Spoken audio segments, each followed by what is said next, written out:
월급날 통장에 숫자 찍히는 순간 그건 돈이 아니라 당신 인생 한 달이 찍힌 겁니다. 그 한 달을 카드값이랑 배달앱이랑 쇼핑박스로 바꾸는 순간 당신은 자산을 살 기회를 스스로 버리는 겁니다. 그리고 그 기회는 생각보다 자주 안 옵니다. 지금 이 순간에도 누군가는 월급을 QLD로 바꿔서 나스닥의 성장에 올라타고 또 누군가는 TQQQ로 더 공격적으로 뛰어듭니다. 반대로 누군가는 같은 월급을 그냥 사라지는 곳에 갖다 박습니다. 저는 오늘 이 얘기 딱 하나만 박아드리겠습니다. 월급으로 물건 사는 게 무서우셔야 합니다. 월급은 당신 시간과 체력과 스트레스를 갈아서 바꾼 겁니다. 다시는 돌아오지 않는 한 달을 팔아서 받은 돈입니다. 그런데 그걸 아무 생각 없이 써버리면 당신 인생을 그냥 소모품으로 바꿔버리는 겁니다. 사람들이 월 1000만원 이야기하면 다들 상상부터 합니다. 좋은 식당, 좋은 호텔, 좋은 차. 근데 솔직히 말해서 월 1000만원 넘어가면 경험의 종류가 갑자기 새로 생기지 않습니다.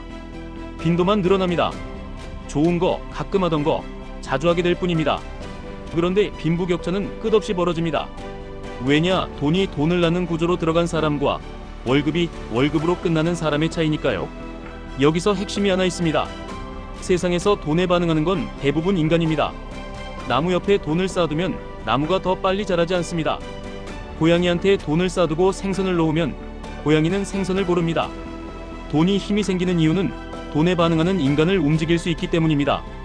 그 말은 반대로 인간이 못하는 건 돈으로도 못한다는 뜻입니다. 이걸 1억만 모아도 많은 분들이 체감합니다.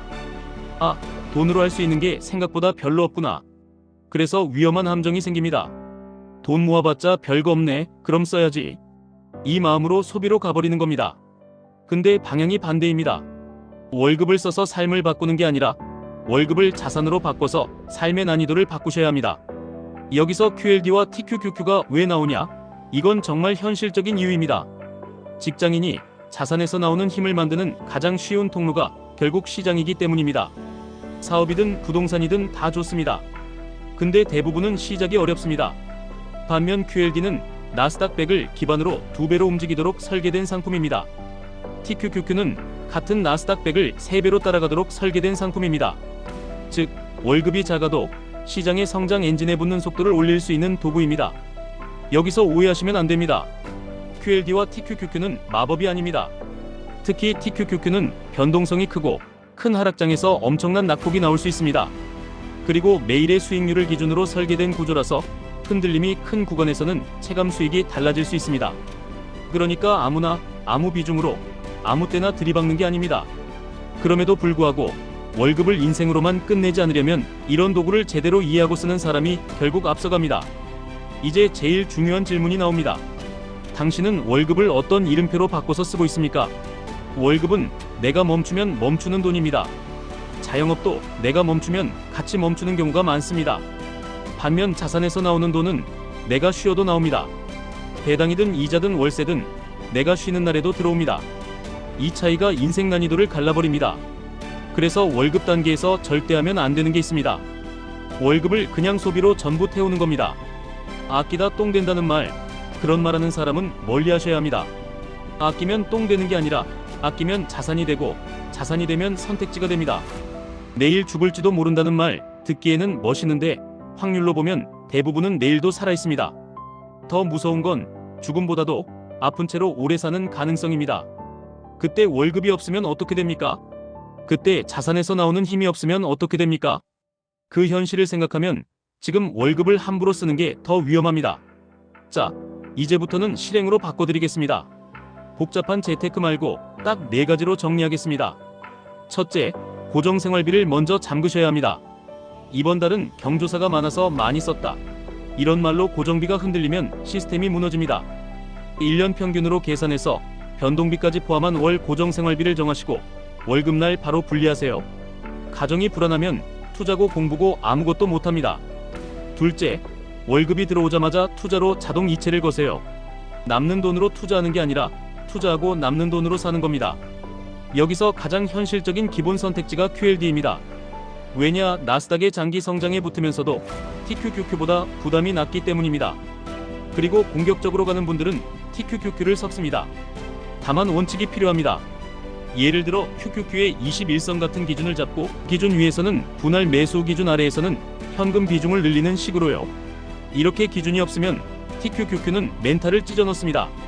셋째, 돈을 지키는 곳을 반드시 만들어야 합니다. 지식이 없으면 예금이 이깁니다. 이해 못하는 상품, 중간 어딘가에 걸친 애매한 상품, 그런 걸로 마음 편해지지 않습니다. 예금으로 시간을 사고 그 시간으로 공부하시고 기준이 생기면 그때 넓히시면 됩니다. QLD와 TQQQ도 마찬가지입니다. 내가 감당할 수 있는 변동성이 어디까지인지, 내가 버틸 수 있는 낙폭이 어디까지인지 그걸 모르면 비중이 아니라 재앙이 됩니다.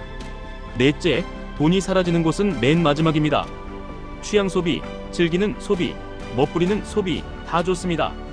근데 그건 자산의 엔진이 돌아간 다음입니다. 엔진이 없는데 외관만 튜닝하면 나중에 유지비가 당신을 잡아먹습니다. 여기서 QLD와 TQQQ를 시스템에 넣는 방식은 간단합니다. 핵심은 자동화입니다. 월급날 QLD는 기본 적립, 시장이 흔들릴 때는 분할로 속도를 조절. TQQQ는 더 공격적인 구간에서만, 그리고 기준이 있을 때만, 그리고 수익이 쌓이면 일부는 현금 흐름 자산으로 옮겨서 구조를 단단히 하는 겁니다. 즉, 월급을 자산으로 바꾸고 자산을 현금 흐름으로 바꾸고 그 현금 흐름으로 선택지를 사는 흐름입니다. 많은 분들이 착각합니다. 월급이 늘어나면 인생이 바뀔 거라고요. 근데 월급이 늘어나는 건 자전거 페달을 더 세게 밟는 겁니다. 바뀌는 건 속도뿐이고 멈추면 끝나는 구조는 그대로입니다. 반대로 자산에서 나오는 힘이 생기면 페달을 덜 밟아도 앞으로 갑니다. 그때부터는 같은 돈도 돈의 질이 달라집니다. 마지막으로 현실적인 경고를 드리겠습니다. TQQQ는 3배입니다. 오를 때만 3배가 아닙니다. 내릴 때도 3배입니다. 큰 하락장이 오면 계좌가 반토막이 아니라 더 깊게 꺼질 수 있습니다. 그때 공포에 팔면 이 게임은 끝납니다. 그러니까 TQQQ는 비중보다 원칙이 먼저입니다. QLD는 꾸준함이 먼저입니다. 둘 다 공통은 하나입니다. 월급을 함부로 쓰지 않는 것, 그게 시작입니다. 오늘 결론 한 줄로 끝내겠습니다. 월급은 소비가 아니라 자산으로 바꾸는 재료입니다. 그 재료를 QLD로 바꾸든 조건이 맞을 때 TQQQ로 더 가속하든 중요한 건 시스템입니다. 고정비를 잠그고 자동으로 투자하고 지키는 돈을 만들고 남는 돈으로 즐기시기 바랍니다. 그 순서만 지키셔도 인생 난이도가 바뀝니다. 다음 영상에서는 QLD와 TQQQ를 어떤 비중으로 가져가야 멘탈이 안 무너지는지, 그리고 21선 기준을 어떻게 실전에 적용하는지 아주 구체적으로 풀어드리겠습니다. 구독해두시면 시간 아깝지 않게 만들어드리겠습니다. 시청해주셔서 감사합니다.